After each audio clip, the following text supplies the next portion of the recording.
Asian glory YouTube channel के online platform पे मैं एशियन सिंह एक बार फिर से आपका हार्दिक स्वागत एवं अभिनंदन करता हूं। बीएड फर्स्ट ईयर शिक्षा मनोविज्ञान से संबंधित ये टॉपिक चल रहा है। बीएड फर्स्ट ईयर में जो सेकंड पेपर है बचपन एवं अभिवृद्धि, उसमें जो पहला चैप्टर है वो शिक्षा मनोविज्ञान से संबंधित है। आज हम शिक्षा मनोविज्ञान से संबंधित शिक्षा मनोविज्ञान के क्षेत्र एवं विषय वस्तु की चर्चा करेंगे। शिक्षा मनोविज्ञान के क्षेत्र एवं विषय वस्तु से चर्चा करने से पूर्व हम ये चर्चा करेंगे कि किसी भी विषय का क्षेत्र क्या होता है और उसकी विषय वस्तु क्या होती है। जब हम क्षेत्र की बात करेंगे तो क्षेत्र का मतलब होता है कि विषय का किसी विषय के क्षेत्र से तात्पर्य अध्ययन की उस सीमा से है जिस सीमा तक उस विषय के अंतर्गत अध्ययन किया जा सकता है। और जब हम विषय वस्तु की बात करेंगे तो विषय वस्तु ये कहता है कि जो कुछ उसमें हमको पढ़ना है, यानी जितने भी विषय टॉपिक उस विषय से संबंधित खोजे जा चुके हैं वो उस विषय वस्तु के अंतर्गत होंगे, और जो कुछ भी उसमें आ सकता है वो उसके क्षेत्र के अंतर्गत होगा। तो इस प्रकार से किसी भी विषय का क्षेत्र एवं विषय वस्तु से संबंधित ये आप जान लीजिएगा कि विषय क्षेत्र का मतलब होता है कि जो कुछ भी उसमें पढ़ा जा सकता है, और विषय वस्तु से मतलब ये होता है कि जो कुछ भी उसमें हम पढ़ रहे हैं। ये दोनों में डिफरेंस है।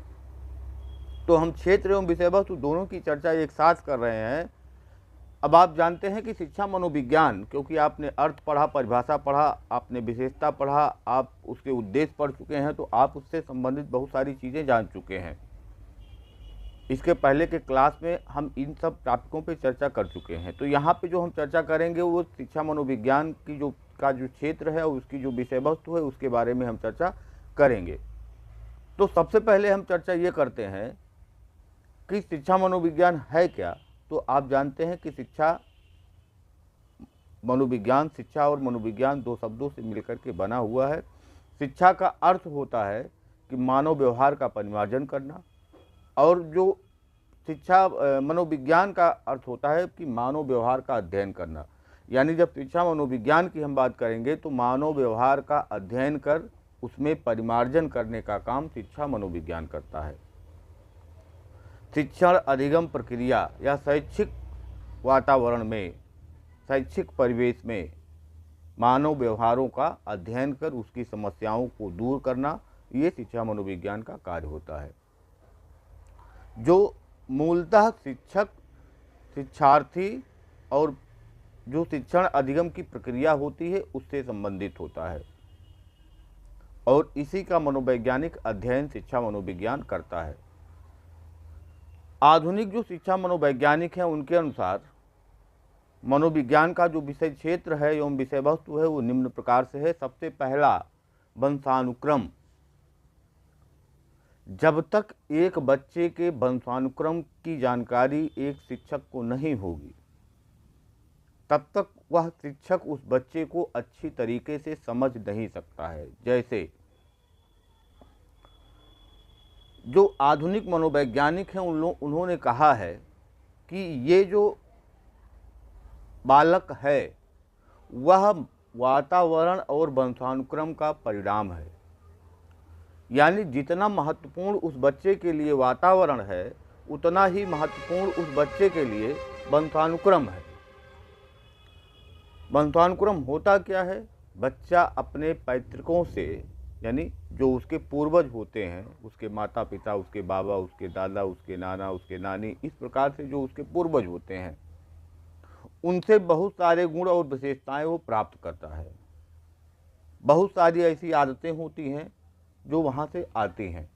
बहुत सारे ऐसे रोग भी होते हैं जो पैतृक होते हैं, एक पीढ़ी दर पीढ़ी वो चले आते हैं। तो क्या समस्या है, इसको जानने के लिए बच्चे के वंशानुक्रम की जानकारी आवश्यक है। दूसरा है विकास। जो विकास की विभिन्न अवस्थाएं हैं शैशवावस्था, बाल्यावस्था, किशोरावस्था, प्रौढ़ावस्था, उसके बारे में भी जानकारी करना एक शिक्षक के लिए ज़रूरी होता है। उन अलग अलग स्टेजेज की, उन अलग अलग अवस्थाओं की अलग अलग विशेषताएं होती हैं और उसी विशेषताओं को आधार बना करके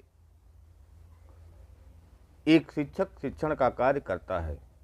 तो एक शिक्षक को यह भी चाहिए कि बच्चे के हर स्टेज के बारे में जानकारी होनी चाहिए और उसी के अनुरूप उसको शिक्षण का कार्य करना चाहिए। तो शिक्षा मनोविज्ञान का एक क्षेत्र ये भी है, विषय वस्तु ये भी है कि बच्चे के विकास से संबंधित अवधारणाओं का पता लगाना। तीसरा है व्यक्तिगत विभिन्नता। आप जानते हैं कि इस दुनिया में जितने भी लोग हैं, जितने भी मानव हैं, वो एक दूसरे से भिन्न है। आप कितने भी जुड़वा बच्चे को देख लीजिए, दोनों रंग रूप में एक समान होंगे, लेकिन शारीरिक रूप से, मानसिक रूप से, संवेगात्मक रूप से, भाषाई रूप में, किसी ना किसी रूप में वो एक दूसरे से भिन्न जरूर होंगे। और यही कहता है व्यक्तिगत विभिन्नता। एक क्लास में जितने बच्चे होते हैं वो अलग अलग अपने में हर कोई डिफरेंस है, हर कोई अलग है और एक क्लास में बैठा करके टीचर को सारे बच्चों को एक साथ पढ़ाना होता है। तो शिक्षा मनोविज्ञान के क्षेत्र और विषय वस्तु में ये भी आता है कि उस बच्चे के पर्टिकुलर, उस बच्चे में क्या विशेषताएं हैं, उसको जानना हर टीचर के लिए ज़रूरी होता है। तो यह शिक्षा मनोविज्ञान का विषय वस्तु बन गया कि जब तक हम व्यक्तिगत विभिन्नता के बारे में जानेंगे नहीं, तब तक हम किसी को शिक्षण का कार्य नहीं कर सकते हैं। तो ये आ गया विषय वस्तु में व्यक्तिगत विभिन्नता। अगला है व्यक्तित्व, पर्सनालिटी। हर आदमी का व्यक्तित्व अपना अपना व्यक्तित्व होता है और उसी व्यक्तित्व को निखारने का काम विद्यालय में होता है, एक शिक्षक करता है।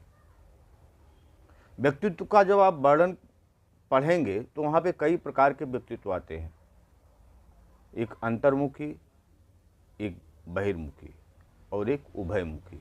अंतर्मुखी का मतलब जो अंदर ही अंदर बातों को ज़्यादा सोचता हो, बहिर्मुखी का मतलब जो लोगों से ज़्यादा व्यवहार करता हो, और उभयमुखी का मतलब जो दोनों से संबंधित जो विशेषताएं हैं वो उसके अंदर हों।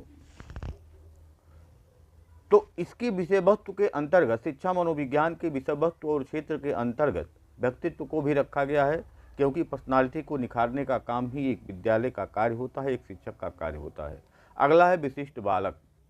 चाहे वो तीव्र बुद्धि का बच्चा हो, चाहे वह मंद बुद्धि का बच्चा हो, चाहे वो गूंगा हो, चाहे वो बहरा हो, चाहे वो लूला हो, चाहे वो लंगड़ा हो, इस टाइप के जितने भी बच्चे होते हैं वो एक्सेप्शनल चाइल्ड के अंतर्गत आते हैं, विशिष्ट शिक्षा के अंतर्गत आते, विशिष्ट बालक के अंतर्गत आते हैं। तेज बच्चा भी विशिष्ट बालक होता है, मंद बुद्धि वाला बच्चा भी विशिष्ट बालक होता है। बाकी जो दिव्यांग बच्चे हैं वो इसके अंतर्गत तो आते ही हैं।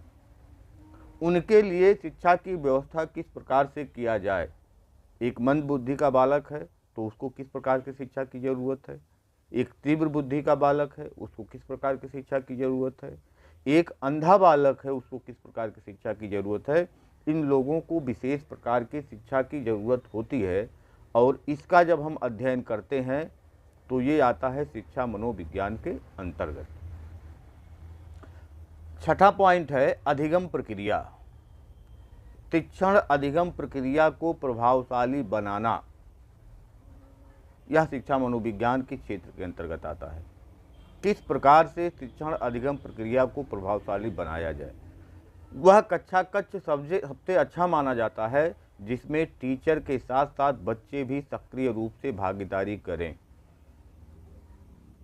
जब हम लेक्चर मेथड से कोई चीज़ पढ़ाते हैं तो वहाँ पे हम देखते हैं कि बच्चे धीरे धीरे एक श्रोता के रूप में, निष्क्रिय श्रोता को रूप में होते हैं और वो धीरे धीरे निष्क्रिय हो जाते हैं और सो जाते हैं। लेकिन जब हम किसी एक्टिविटी के माध्यम से बच्चों को पढ़ाते हैं तो वहाँ पे बच्चे सक्रिय रूप से भागीदार होते हैं, सक्रिय रूप से भागीदारी करते हैं और वो उसमें इंटरेस्ट लेते हैं और टीचर के साथ जो बच्चों का समूह होता है वह इस प्रकार से इंटरेक्ट होता है, इस प्रकार से अंतःक्रिया करता है कि उनको उसमें आनंद आता है और वो अच्छे से सीखने का प्रयास भी करते हैं और अच्छे से सीखते भी हैं। तो पूरी शिक्षण अधिगम प्रक्रिया जो है उसको किस प्रकार से प्रभावशाली बनाया जाए, इसका जो विषय वस्तु है वह है शिक्षा मनोविज्ञान का विषय वस्तु। आगे है पाठ्यक्रम निर्माण। बच्चे को हमको बनाना क्या है, बच्चे में कौन कौन सी आदतें डेवलप करनी हैं, बच्चों में कौन कौन से संस्कार डेवलप करने हैं, बच्चों का जो शारीरिक विकास है किस प्रकार से करना है, बच्चों का मानसिक विकास किस प्रकार से करना है, बच्चों का संवेगात्मक विकास किस प्रकार से करना है, बच्चों का भाषाई विकास किस प्रकार से करना है, बच्चों के व्यक्तित्व में किस प्रकार का सुधार करना है, हम कैसा व्यक्तित्व बच्चे का चाहते हैं। तो इस प्रकार के प्रश्न जो हैं, हर कोई अभिभावक, हर कोई शिक्षक, हर कोई संस्था ये चाहता है कि हमारे यहाँ के जो बच्चे हों वो सबसे इस प्रकार से अलग हो कि समाज में उनका नाम हो, चाहे वो मानसिक रूप से हो, शारीरिक रूप से हो, भाषाई रूप से हो, सामाजिक रूप से हो, राजनीतिक रूप से हो, किसी भी रूप में हो। तो वह अपने आप को, बच्चे को चाहते हैं कि इसमें इस प्रकार की विशेषताओं को डेवलप किया जाए जिससे इनका नाम अपने परिवार और समाज में आगे जाए, अपने देश में आगे जाए। तो इस प्रकार से बच्चे को बनाने के लिए उसी प्रकार के पाठ्यक्रम की भी ज़रूरत होगी। जैसा हम चाहते हैं पहले उस प्रकार के पाठ्यक्रम की व्यवस्था करें, उस प्रकार के पाठ्यक्रम का निर्माण करें और उसके बाद हम उसको बच्चे को पढ़ाने का काम करें, सिखाने का काम करें और उस प्रकार से हम बच्चे को फिर बनाएं। तो पाठ्यक्रम निर्माण जो विषय वस्तु है वो है शिक्षा मनोविज्ञान की विषय वस्तु। आगे आएगा मानसिक स्वास्थ्य।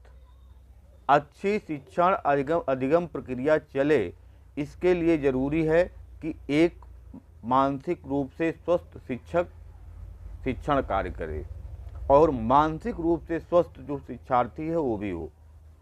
जब तक शिक्षक और शिक्षार्थी दोनों मानसिक रूप से स्वस्थ नहीं होंगे तब तक शिक्षण अधिगम प्रक्रिया प्रभावशाली हो ही नहीं सकता है। अगर बच्चे के अंदर कोई बीमारी है, शिक्षक के अंदर कोई बीमारी है, इस प्रकार का कोई तनाव है, चाहे वो शिक्षक को तनाव हो, चाहे वो बच्चे को का तनाव हो, तो वो अपना 100% नहीं दे पाता है।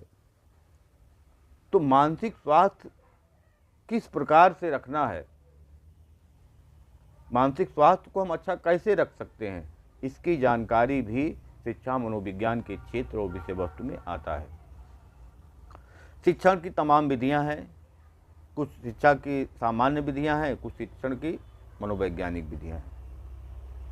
उन शिक्षण विधियों की अगर हम चर्चा करें तो कब कौन सी विधि का प्रयोग करना है, कब कौन सी विधि से हमको शिक्षण कार्य करना है, किस विधि से शिक्षण करने पे बच्चा अधिक उत्साहित होता है और सीखने का प्रयास करता है, ये सारी जानकारी भी शिक्षा मनोविज्ञान के क्षेत्र के अंतर्गत आता है। निर्देशन एवं परामर्श। हमारा बच्चा 9th पास हो गया, उसको क्या करना चाहिए, हमारा बच्चा 12 पास हो गया, उसको क्या करना चाहिए, हमारे बच्चे की राइटिंग अच्छी नहीं है, उसको क्या करना चाहिए, हमारा बच्चा मोबाइल बहुत देखता है, उसको क्या करना चाहिए। इस प्रकार की जो समस्याएं होती हैं उसके लिए निर्देशन एवं परामर्श आवश्यक है। जो भी उस क्षेत्र के विशेषज्ञ हों, उन विशेषज्ञों से परामर्श और निर्देशन लेना जरूरी होता है, क्योंकि शिक्षक से ज़्यादा अपने विद्यार्थी को कोई नहीं जानता है। तो जब इस प्रकार की समस्याएं आती हैं तो शिक्षक निर्देशन और परामर्श देने का भी कार्य करता है। तो यह भी शिक्षा मनोविज्ञान के क्षेत्र एवं विषय वस्तु में आता है कि किस प्रकार के शैक्षिक निर्देशन एवं परामर्श की ज़रूरत एक शिक्षक को होती है और वह अपने बच्चों को किस प्रकार से निर्देशन एवं परामर्श दे सकता है। आगे है मापन एवं मूल्यांकन। जो कुछ भी हम करते हैं, चाहे वो शिक्षा के क्षेत्र में करें या किसी भी क्षेत्र में करें, उसका हमको मापन और मूल्यांकन करना जरूरी होता है। जब तक हम मापन और मूल्यांकन नहीं करेंगे तब तक हमको सफलता और असफलता का ज्ञान नहीं होगा कि हम जो काम कर रहे थे वो पूरा हुआ, अच्छे से पूरा हुआ या नहीं पूरा हुआ। ये कब पता चलेगा? जब हम मापन और मूल्यांकन उस काम का करेंगे तब।